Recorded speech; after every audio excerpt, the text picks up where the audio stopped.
What's up, y'all? It's your boy Marcel P. Black checking in, and this is another episode of A Black Love Story.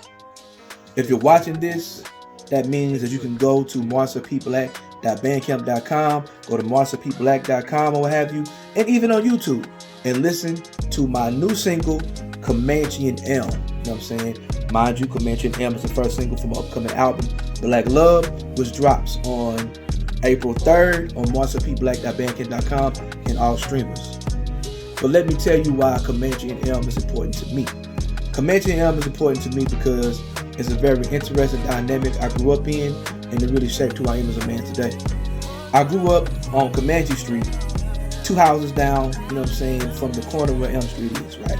Now what made my neighborhood very, very interesting is that it was a working class white neighborhood. Like, I think my parents on my street were the only people with college degrees.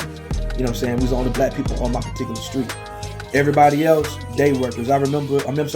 Day and night workers. So I remember my neighbor next door to me, they always had aluminum foil in their window because they slept during the daytime and they worked during the night. You know what I'm saying? Like I said, my parents, both college degrees, both worked for the state. You know what I'm saying? So So my black parents were some of the most educated people in our community. It was a bunch of working class white people and older white couples who lived in the neighborhood. But it was interesting because everybody who had kids my age were black. So I grew up in a white neighborhood with nothing but black kids. You know what I'm saying? Shout out Nathan. Shout out Chad. I can't remember his little brother's name. Shout out Caleb. Shout out Nick, my Indian partner. You know what I'm saying? But other than that, all the other boys in the neighborhood were black. So I had a very black experience in a neighborhood that wasn't quote unquote the hood.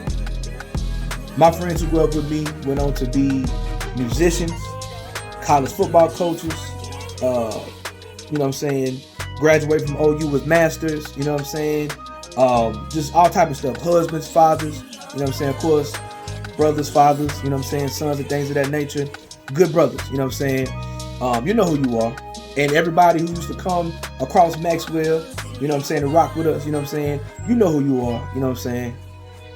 I remember like having a driveway basketball league at my house, and we was dead serious. I'm talking about we had drafts, we had teams, or what have you. I'm still to this day the all-time leader in blocks, you know what I'm saying, and rebounds. I don't know if I'm 1 or 2 in rebounds. I'm definitely all-time leader in blocks in the driveway basketball league. Eventually we got older, we started playing at Broadlawn Park.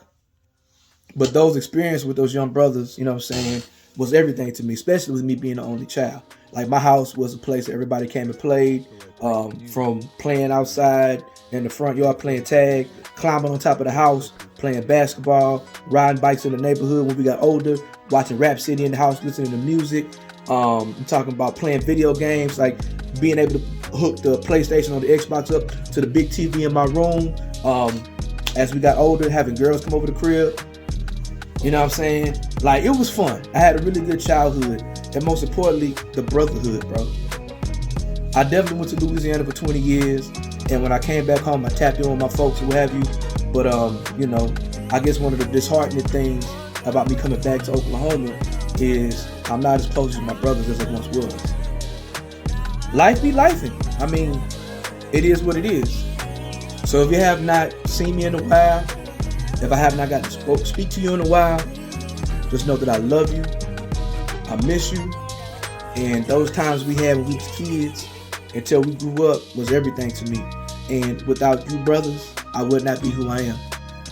So go to marcelpblack.bandcamp.com, marcelpblack.com, you can search it on YouTube, and listen to Comanche and M.